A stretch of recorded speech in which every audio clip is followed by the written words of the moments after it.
Hallo almal en baie welkom. Ek is so bly julle is hier. Vandag gaan ons oor iets baie lekker en prakties gesels. Alles oor hoe 'n buffet werk. Goed, kom ons begin met 'n groot vraag.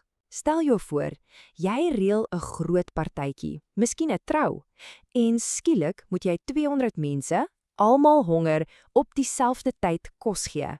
Sjoe, hoe op aarde doen 'n mens dit? Dis nog 'n uitdaging, né? Wel, vandag gaan ons presies leer wat die geheim is agter hierdie slim stelsel. So, hier's ons plan van aksie vir vandag. Eers gaan ons kyk wat 'n buffet presies is. Dan vat ons 'n reis langs die dienslyn. Ons gaan die heel belangrikste veiligheidsgeheim leer, gesels oor goeie maniere en dan kyk waar ons oral buffet sien. Laastens maak ons seker ons onthou die belangrikste punte. Klink goed? Kom ons spring weg. Reg, eerste dinge eerste. Wat presies is 'n buffet nou eintlik? Kom ons breek hierdie idee vinnig af. Hierdie wys die verskil sommer dadelik. Dink daaroor. By 'n gewone restaurant sit jy en wag en die kos kom na jou toe. Maar by 'n buffet is jy in beheer. Jy staan op, jy stap langs hierdie lang tafel vol wonderlike kos en jy kies presies wat jy wil hê en presies hoeveel jy wil hê. Dis nogal lekker, né? So, om dit eenvoudig te stel, 'n buffet is 'n manier om kos te bedien waar al die kos op lang tafels uitgestal word. Die gaste vat dan hulle eie borde en help hulle self. Dis 'n simpel maar 'n baie effektiewe manier om vir 'n groot klomp mense kos te gee. Goed, nou weet ons wat dit is, maar hoe sorg ons dat dit nie 'n totale chaos word met mense wat van alle kante afkom nie? Wel, kom ons gaan op 'n klein reis langs die dienslyn.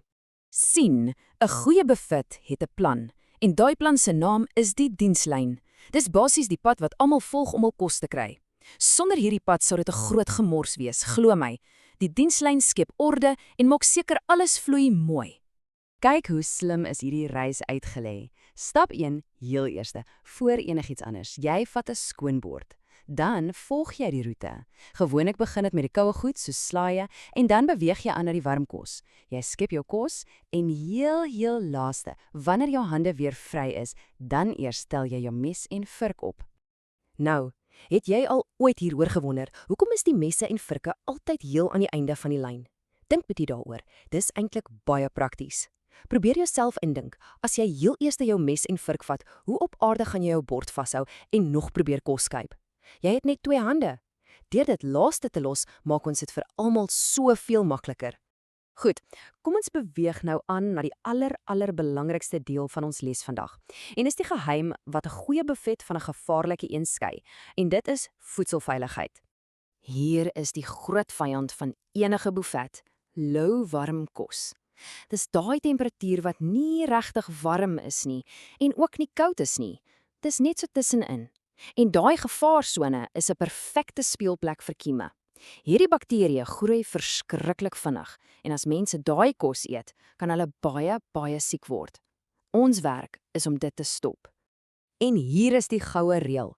As jy net een ding vandag onthou, laat dit hierdie wees. Sê dit saam met my. Hou warm kos warm en koue kos koud. Hierdie reël is nie onderhandelbaar nie. Dit hou jou gaste veilig. So, hoe doen ons dit? Wel, ons gebruik spesiale toerusting. Hierdie blink metaalbakke wat jy altyd by funksies sien, word 'n chafing dish genoem. En hulle is nie net daar om mooi te lyk nie, hulle het 'n baie belangrike werk. En dis om die kos by 'n veilige, warm temperatuur te hou. So, hoe werk hierdie slim ding? Dis eintlik soos 'n dubbelkoker. Daar's 'n bak onder met warm water. 'n Klein vlammetjie onder daai bak sorg dat die water warm bly en stoom maak. Dan pas die bak met die kos bo-op en daai sagte stoom hou die kos derentyd warm, sonder dat dit aanbrand. Regtig briljant, nê? Nee? Maar wat van die slaaië en die puddings en die koue goed? Ons kan dit mos nie warm maak nie. Wel, die oplossing is net so eenvoudig. Ons plaas daardie bakke met koue kos direk bo-op ander groter bakke wat propvol ys is. En so bly alles lekker vars en yskoud en veilig. Goed, so die kos is veilig. Kyk, nou moet ons seker maak die mense is ook gelukkig en dat alles ordentlik verloop.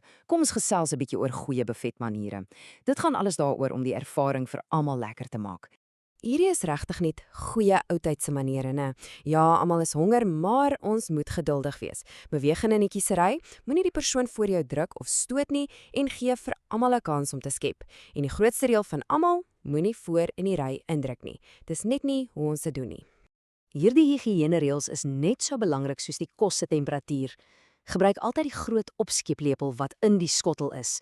Moet nooit ooit jou eie vurk waarmee jy klaar geëet het, gebruik om weer kos te skep nie. Dit versprei kieme.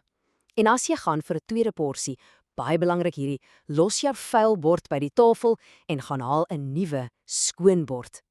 So, waar sien ons hierdie slim stelsel oral in aksie? Kom ons kyk gou na 'n paar plekke waar 'n buffet die perfekte oplossing is. Ek is seker, jy het dit al self gesien. Buffets is ideaal vir groot geleenthede soos troues en partytjies, veral waar almal min of meer op dieselfde tyd wil eet. En natuurlik, die klassieke voorbeeld is daai wonderlike hotelontbyt, waar jy kan kies en keer presies waarvan jy hou om jou dag mee te begin. So ja, ons het amper aan die einde van ons buffetreis gekom. Kom ons vat net 'n oomblik om seker te maak ons onthou die heel belangrikste dinge wat ons vandag geleer het.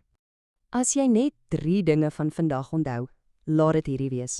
Nommer 1, die groot voordeel van 'n buffet is keuse. Die gas kan self besluit. Nommer 2, die dienslyn is die geheim om chaos te keer en alles vinnig te laat vloei. En laastens, die goue reël van veiligheid. Hou warm kos warm en koue kos koud. Altyd.